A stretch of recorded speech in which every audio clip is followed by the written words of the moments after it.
Hi, I'm Kristin Omdahl and welcome back to Yarn on the Beach. This is episode 214 or something like that. We are at Vanderbilt Beach this morning, waiting on the sun to rise over the buildings and the trees to the east, and this is the Gulf of Mexico behind me. Very beautiful, mild morning before the sunrise today. If you're joining me live, please say hello. Let me know what you're crafting on or where you're from, anything you feel like sharing or a question. Hi Leah, hi Sherry, hi Naomi, Chantel, Jenny, Lynn, Diane. Thank you all for joining me live. Hi DJ, good morning. Hi Judy. Look at all those fun emojis she's got. A mermaid, an island, a dolphin. Hi Edna. Hi KB, Karen, good morning. Thanks for joining live. The water is beautiful today, Lynn. The water's beautiful, the sky's beautiful, the clouds, everything is so pretty. Sherry's working on her sweet Clara top. That's awesome. Hi Tina and Terry and Connie. Thanks for joining live this morning. So many familiar names. I was gonna say faces, but I guess I have to say names. You know what I mean though. Hi Deborah. It almost feels like I could say familiar faces because it's so cool that we get to actually talk to each other. I don't know, it doesn't, live stream podcasting does not get old for me. This is fun every single day. Lisa's getting ready to start a throw. Thanks, Edna.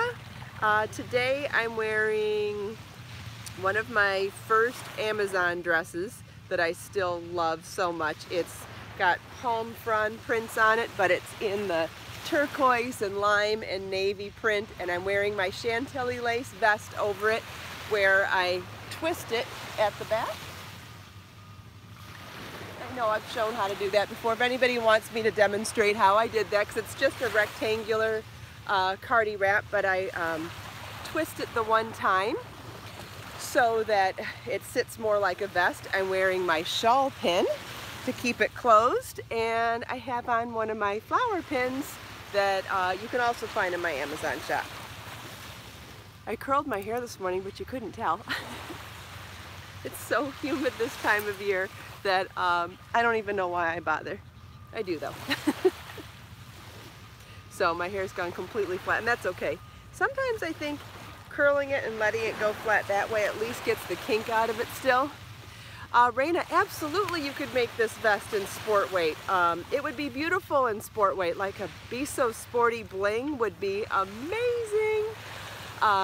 It'd Be So Fine bling would be amazing for it too. Or just regular Be So Sporty. Yeah, sport weight would work great. Be So Serene would be nice. Be So Soulful would be nice. That's the Be So Soulful is my sock yarn, and Be So Serene is my organic cotton, both sport weights. Raina has Bling 02 and Sporty. Yes, that would be amazing. You know, you'll need more yarn because, you know, it's about yardage to get this done. So this took 2 balls of Be So Fine, so you will need 3 or 4 balls of Be So Sporty because it's half the yardage. But you might even be able to play around with gauge a little bit. You have 2 skeins of Sporty. Yeah, you wouldn't be able to make this. This takes 2 balls of Be So Fine yarn. So you could either, you'd have to play around with it. Maybe with gauge, if you went really high in gauge, you could make something in 2, but this is a pretty large garment. Or add a second color. That's a great idea too, Karen. But I'll show you. This is a really large piece. So here, so it starts in the middle, and there's video. You can get the pattern on my website, and there's videos here on YouTube too. So you start in the middle and work your way out, make an armhole, and then end with this gorgeous edging that replicates the stitch pattern in the body. And then we come back to the middle and work out in the other direction and replicate that same gorgeous edging. This would be a great candidate for adding beads in the edging. It would be a great candidate for adding beads in the stitch pattern too. Yeah, that would be amazing as well. So this is the vest straight, and then how I was wearing it today was taking this side, taking the bottom of one armhole and the top of the other armhole and folding it like that, and then putting it on like a vest. Beads would be amazing on a piece like this. Because it's so graphic, it would be a really obvious point to put all of your beads on the edging or on the body, either one. I know putting beads in the whole body is a lot of work, but gosh darn, it would be so pretty. And if you didn't feel like doing that, just doing it on the edging would be really nice too. This is one of my favorite vests. I love it. But I think I'm just a big fan of vests in general because I love layering pieces so much. Yes, you could make it shorter, absolutely. Yep, you could definitely make it shorter. That's another option for making it 2 balls of Be So Sporty instead of to keep the yardage low. Yep, there's all sorts of ways you can change things up when you want to use a different yarn. I mean, just yarn substitution brings out so many different conversations, right? So if you went up in gauge and did less repeats, you could probably get the same size with less yardage. If you did that and shortened it, you could do that as well. Oh yeah, Sherry, you could definitely wear this as a cold shoulder. I'm wondering, you could wear, well, you could wear it as a poncho for sure. Not sure, let's see. The armholes are pretty pronounced. But you could definitely try to do a poncho type look too. Maybe putting one arm through. Yeah, a poncho would work, but you could also put one arm through and leave one arm out and do like a shawl like that. That would be interesting too. You see so much more of the lace that way. Isn't that amazing? You could also wear it just as a shawl. Like just pretend like those armholes aren't even there. I mean, there isn't much prettier than white lace, is there? My goodness, look at that. Just look at that. Oh my gosh. And imagine just if you made this and skipped the armholes and just made it a shawl. That would be incredibly beautiful too, especially if you were making something for a bride. And then add all the beads to it too. Pretend like that armhole isn't there. I mean, how beautiful is that? And then of course doing it as the poncho like we were just talking about. And again, you might want to skip the armholes for this. Let's see if I can wrap my head around where to do this. Okay, so what I'm trying to get to here is a place where I can put my shawl pin. I've got lots of poncho patterns on my website, Lisa. I mean, are you asking for something that I haven't done? Because, I mean, I kind of need to know what you mean. All right, this isn't going to cooperate with the arm. Okay, pretend like the armholes aren't there. And imagine if you did.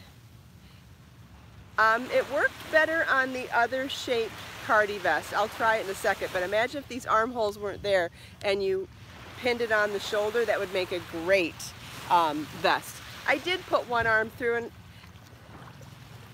you'd still need to not have that second armhole there.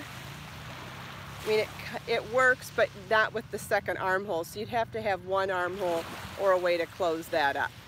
And I can't, let's see, is there a way to, I got an idea. Let's put one arm through both. No, that won't work. It's gonna say do this. No.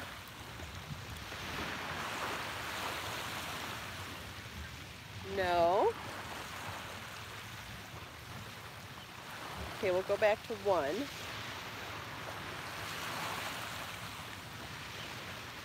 Like an ascot. I can't figure out what you're talking about. No, that's not going to work either. Just lay the armhole, in each shoulder. Yeah, we did that on the other one. I don't know if that's going to work for this shape because the shawl's in the middle and these are really long. I'm not going to be able to tie these like I did on the blue one. We did this one for the blue one. It would need to be shorter or tied differently, I think. It would work for a, because see, they're too long for sleeves this way. So if this was shorter sleeves, yes, this would work. So like, let's tie them and pretend they're shorter. I did this on the blue one because it was longer. The sleeve, or you know, not that these are sleeves, the sides were shorter, so it actually fit for sleeve length. Imagine if you made this shorter though to do that. then it would be amazing. See, so now we, well, actually we could just blouse it up, I guess.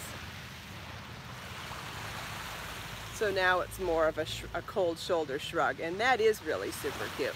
I like that a lot. But again, this was a lot longer. I do like, this lace makes an incredible cuff though. Look at that. Even tied. Super duper cute. Yeah, so definitely doable. If you're okay with pulling them up, I actually love it a lot. I think I'm gonna keep it like that for right now. And we found yet another way to wear a cardi vest. I'll show you the back too. The back's gonna look gorgeous, I'm sure.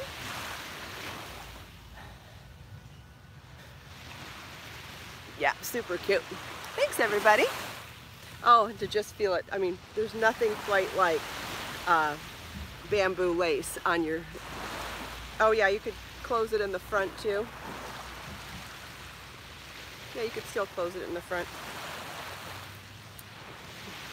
Maybe, it's a little tight. Let me just find the right spot.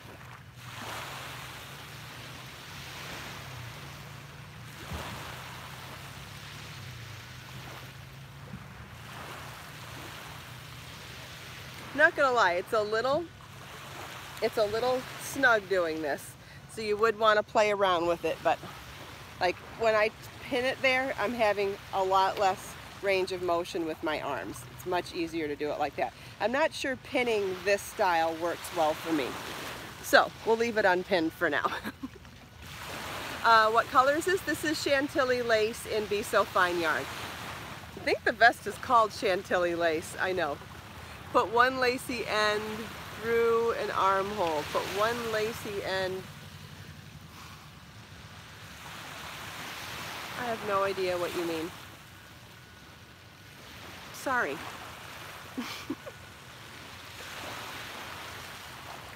Maybe we'll figure it out. Maybe we won't. Hi Bertha, thanks for joining live.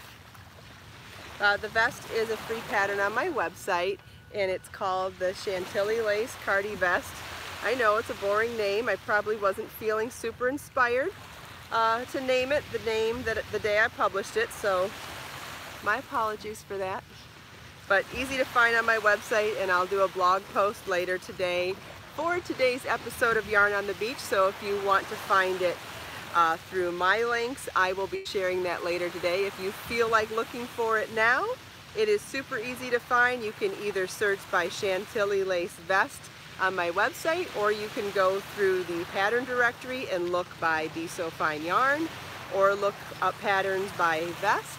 Lots of different ways to look for it, and I have a whole video series on how to make it.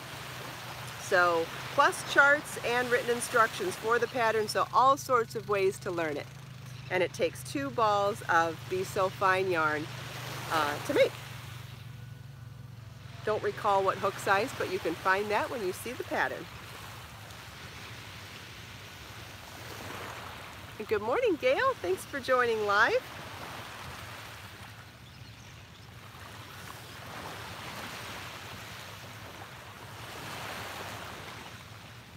I am working on my nesting baskets this morning. I'm still working on the second one. So I'm making 3 baskets that will be in different sizes so that they can nest together when not in use, and they will color coordinate for a gift if you were setting them next to each other. When is the new yarn going to be? It's not ready yet, Lisa, but thank you so much for your support and enthusiasm. I have a gazillion things going on right now, and I just have to get through the first batch of dyeing before I can get to the second one, and I just am one person working on all of it, so it is definitely high on my list. I have to get through the Be So Fine dyeing first before I can start it.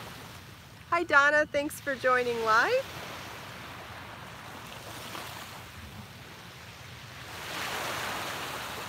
Oh no, Lisa, I'm so glad that you're excited about it. I'm so glad you're excited about it. I wish it was ready too. I wish it was too. I stayed up super duper late last night working on the layout for the Handmade Gifts book. Made a lot of progress on that. I finished dyeing a few more colors in the shadow collection for the new color collection for Be So Fine yarn. What else did I work on last night? Yeah, I think I was working on the new book till after midnight last night, which is a very risky move when I get up at 5 o'clock the next morning, but what are you going to do? I sat down to work and just before I knew it, I looked up and it was almost midnight. Yikes. Yeah.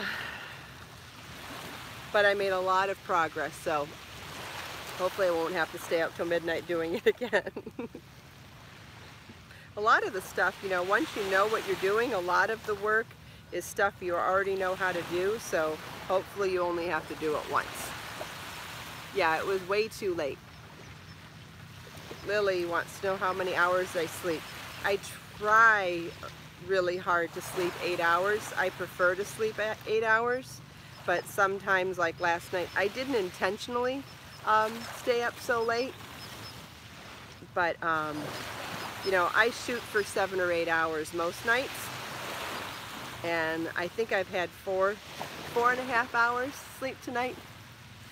Yeah, I feel a little dazed this morning, to be honest with you. I definitely feel a little bit dazed, but oh well, what are you gonna do? I got in the middle of something and just wasn't paying attention to the time at all. So hopefully that means I was inspired to do good creative work.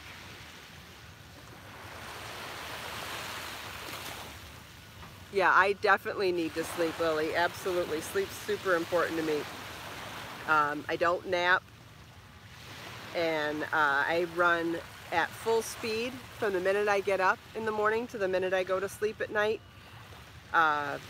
So I'm always exhausted by the time I go to bed, but it's super important to me to get enough sleep. Otherwise, my brain just doesn't function well. Thank you, Lisa. I try to do good work. I always try to do my best. One of my favorite expressions is, I think it's a Maya Angelou quote, and I might paraphrase it, so I'm sorry, but do your best until you know better, then when you know better, do better. That's one of my favorites, and it helps me to take the pressure off when I don't know something 100%, but I still am doing my best. Or I'm not perfect at something, but I know I'm doing my best. That's something that takes a lot of pressure off me to think of it in terms of that. Good morning, Grace. Thanks for joining live. I'm doing garter stitch in the round, so for those of you who are knitters, you know that garter stitch in the round is the opposite of garter stitch in rows. It means I alternate a round of knit and a round of purl to give the look of garter stitch, which in rows would be to knit every row. So I'm doing the action of stockinette in rows to achieve garter stitch in rounds. So what you do to make stockinette and garter stitch are opposite when you work in rows or rounds. So when you knit every row, it's garter stitch. When you alternate knit one row, purl one row, it's stockinette. And then when you work in the round, it's alternate knit one row, purl one row for garter stitch, or knit all the time, every round for stockinette. It's very interesting. I prefer to knit in the round than in rows for some reason. I find it a little more relaxing, and I believe it's because I think my tension is more uniform in the round than when I go back and forth from rows to rounds, and I don't know why, but it is what it is. So when I have a choice of doing something in the round versus rows, I usually try to take it. KB prefers rounds to rows too. But garter stitch in rows is one of my favorite things in the world. Oh, that's fun, Sherry. There's no pressure. I try really hard to not make people feel like they have to learn one or the other. There's nothing wrong with having one yarn hobby. It doesn't matter if you knit, crochet, one or the other or both. There's nothing wrong with being creative. However, you are creative. If you feel inspired to learn another craft, that's fine too. I was interviewed for a magazine this week, and I'll be able to tell you more when it comes out. But you know, oftentimes when I'm being interviewed for a publication, I get asked, you know, what my favorite craft is. Do I prefer knitting to crochet? And I don't. And partly I think it's because I learned both at the same time, so I had no preconceived notions or no leanings toward one or the other when I learned both. But I'm also somebody that loves all crafts.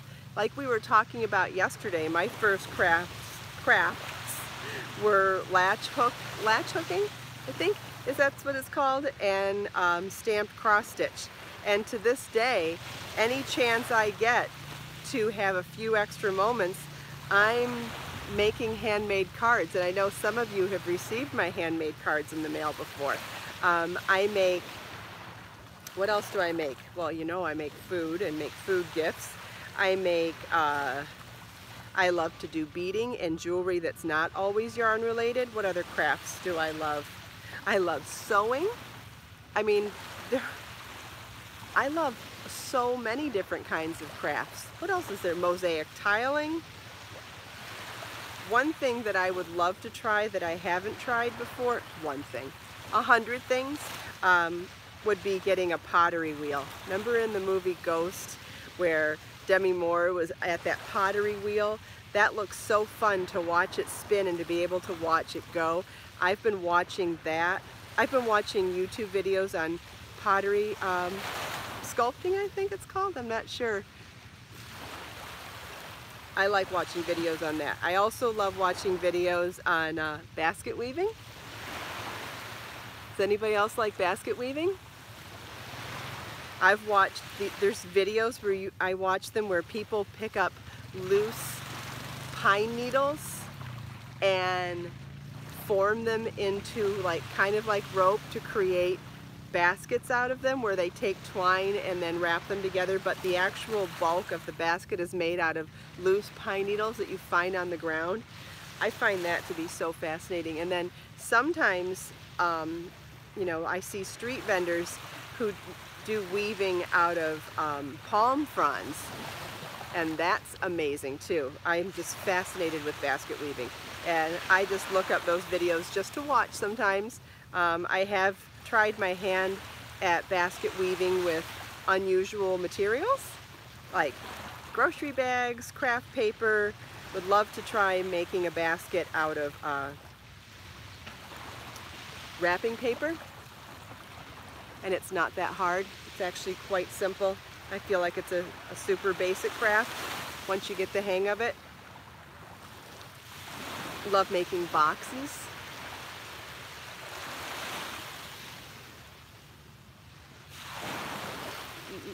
Melissa's craft room is getting overfull. I like the idea of scrapbooking, but I'm intimidated by the number of supplies that people have when they're scrapbooking, so I try to stay away from that very much.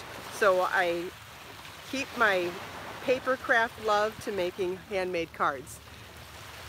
Oh, stained glass sounds lovely. Yes, that would be really fun to do too. I've seen I like when people make stained glass cookies.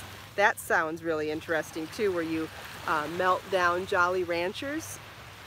I've watched videos on that. That looks really fun too. Melissa loves scrapbooking. Yeah, it looks super fun. I'm just intimidated by the amount of stuff that you need. Paint night, yeah, that's fun. I love painting too. All of the art on the walls in my house is stuff that I've made. So I love making wall art too. I agree, that's a fun one. What else? So much. Cross stitch, yes. What else? I feel like I'm missing a bunch. What else are we missing here? I know we all love more crafts. What other crafts do we love? Oh, I guess you could consider quilting different from sewing, but I think that they're, not that they're the same, but I kind of bulk them in the same. Rug punching, okay. Quilling, yes, quilling is beautiful. I love quilling too. Yes, I did say beads. I said beading as in jewelry, but yeah, I mean, beading's amazing. I love beading. Melissa, you quit scrapbooking? But I guess my excuse for not scrapbooking could be the case for anything, right? Quilling is really beautiful. Oh, macrame! Yes, I love macrame! Quilling is an art of taking thin pieces of paper and curling them and then making designs out of it. Google it this morning when we're done with Yarn on the Beach and you'll see some amazing work. I love macrame. Oh, you quilt, Melissa. Okay, I wasn't sure if you meant you quit scrapbooking or you quilt. Okay, got it now. Yeah, quilting's awesome, especially if you love angles and geometry and precision, which I do. That makes quilting absolutely fascinating. Yeah, definitely look up quilling, Sherry. It's absolutely gorgeous. Someone else mentioned tatting. Tatting is amazing too. That's another one that's fun to watch people do videos on. Even if you don't want to learn, just watch people make it. I find so much joy in just watching other crafters and artists do what they do without even trying to learn what they do. I think that's why I post so many different types of artists. Oh yeah, felting's really cool too.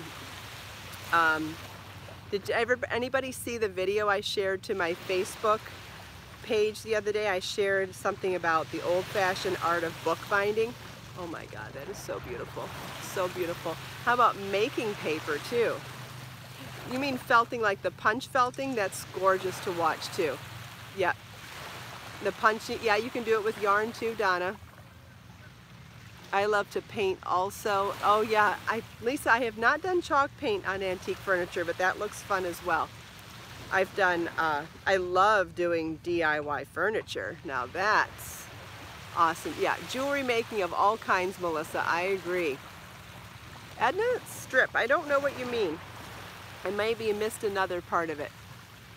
Oh, weaving, I forgot weaving too. Yes, I'm not interested in the traditional loom weaving, but I'm interested in making an old-fashioned loom for a couple of reasons. First of all, I'm madly in love with the show Vikings on the History Channel. I love seeing how historically accurate parts of the show are. And in the first season, Lagertha, the female lead on the show, she had this incredible old-fashioned loom where it was just a frame of wood with nails on the four sides, it looked like, or something like that. It's very rudimentary, very old-fashioned ancient loom, and she made rugs or whatever on it. And so I did a little research on YouTube and found that that is a form of weaving, and one day I am going to make one of those looms so I can start weaving, because oh, is Mike here? Hi, Mike. Yes, thank you for the umbrella. I love weaving. That's why I like basket weaving as well, but I love weaving, but I want to do it very old-fashioned style, like the ancient, simple form of weaving. So one day I will make that giant loom, but very simple to make my own loom.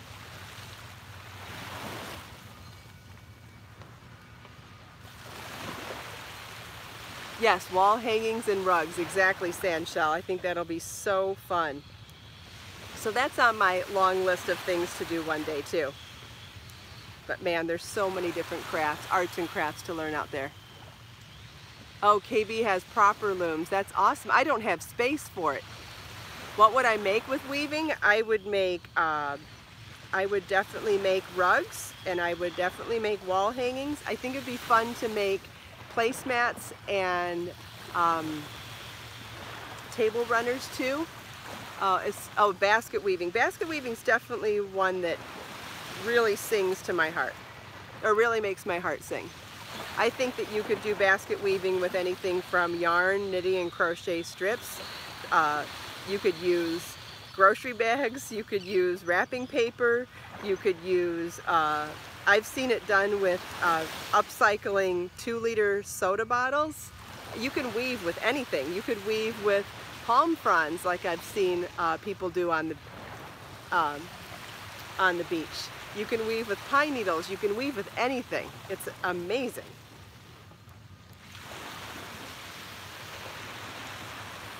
The weaving's a really, really old technique also. Someone else has a proper loom. That's cool. Yeah, if I had space, that would, I would love to have a loom for sure.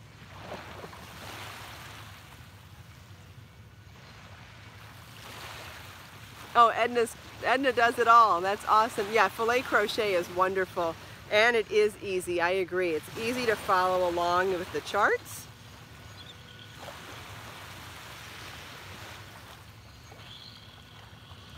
Lisa, yeah, you want to learn basket weaving? I'm considering adding some of my basket weaving ideas to the handmade gift book to make beautiful, you know, gift containers. So, oh, I made candles too. Yes, I love making candles. I love making all body products too, but candles for sure. Candles are so easy to make. And sometimes I put glitter in my candles, and then when you light them, they sparkle a little bit. It's so pretty. And I've also done scented candles, and I've done massage candles. Massage candles mean you add massage oils and essential oils to the wax base so that when it melts, you create a massage oil. That's really cool too.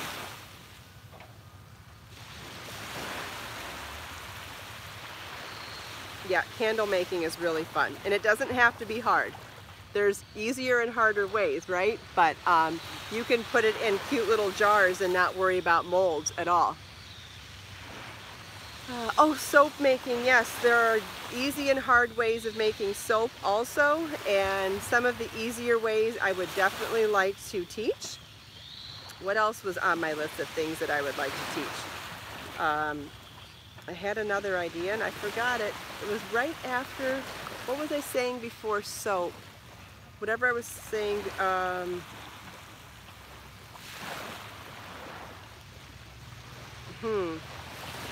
maybe it'll come back to me. Yeah, after baskets. But before food gifts, I forget where my mind was going. It was going somewhere. It's just too many things going by and too many things spinning in my head. And I'm trying to count at the same time. Crazy. Oh yeah, essential oil candles for sure, yes. And like I was saying, you don't have to go the hard route with the molds. You can buy cute little jars and fill them and call it a day, and they're beautiful. Yeah. Oh, wood burning. Yes, I've done wood burning before too. That's wonderful. And they have really cool tools out there nowadays for doing that. Yep. Really cool, simple tools. When I started wood burning, it was with a magnifying glass out in the garden when I was a kid. But man, I love wood burning. And there are some artists out there that have done amazing work with it. I've seen coffee tables drawn that way. Just so beautiful. And I love the colors, you know, like the colors of Shishugibon. So beautiful to see things, how they change color from the heat. Kind of like watching a marshmallow roast, right? Isn't it fun just to watch that transformation? Candy making.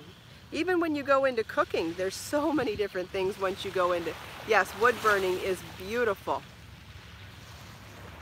And you can buy little tools that can burn things. Oh, a coffee smelling candle, that sounds good too. Oh, Sherry, I'm so glad you love your Shishugibon yarn. It's so pretty. I sold out of it before I could snag one for myself, so I will have to make more for me too, but I plan on making more anyway. I have more coming.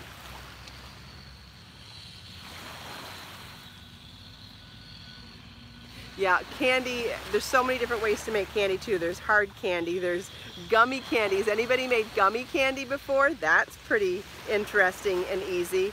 There's gummy candy, chocolate candies, hard candies, toffee.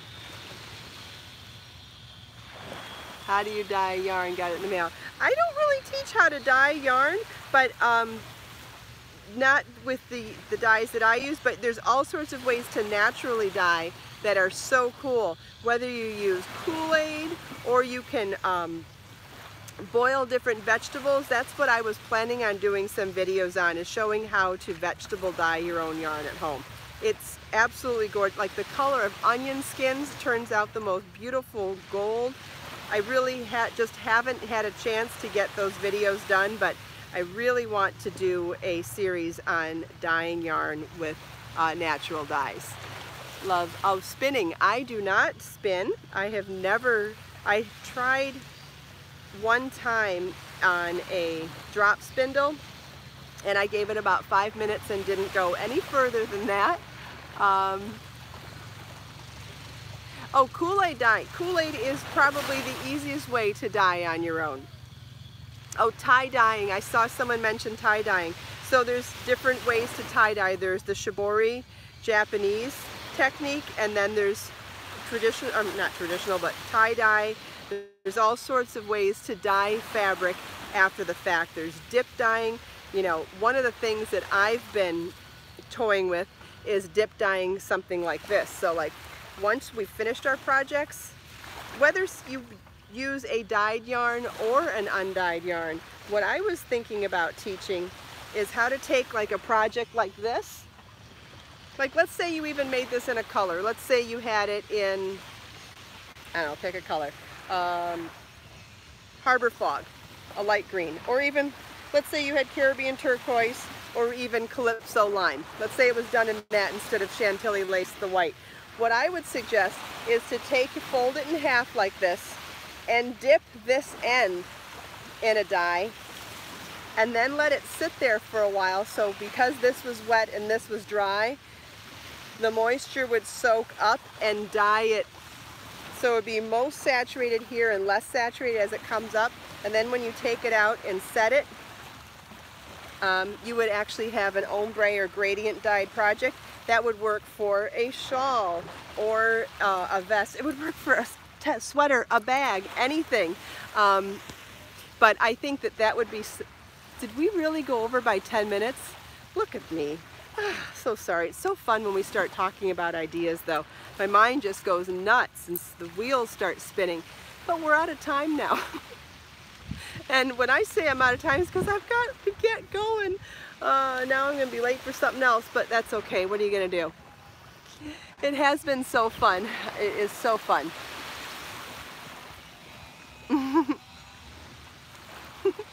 Yeah, I just looked up and saw 37 minutes. I'm like, holy smoke. Anyway, so obviously none of us are going to run out of ideas anytime soon, huh? All right. Well, we didn't even talk about our gorgeous view today. So let's take a minute here to look out at this fantastic view, soak in the colors, the sounds of the waves, and set our intentions for the day.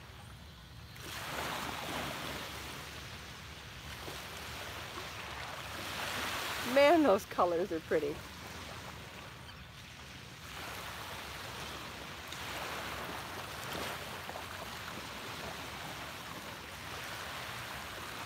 Thanks so much everybody for taking time out of your busy day to spend a few minutes here with me. I hope you enjoyed the sunrise, the colors of the scenery, the sound of the waves, chatting with me and everyone else here. Let us make time to create, share, and inspire today and every day. I'll see you all tomorrow. Bye.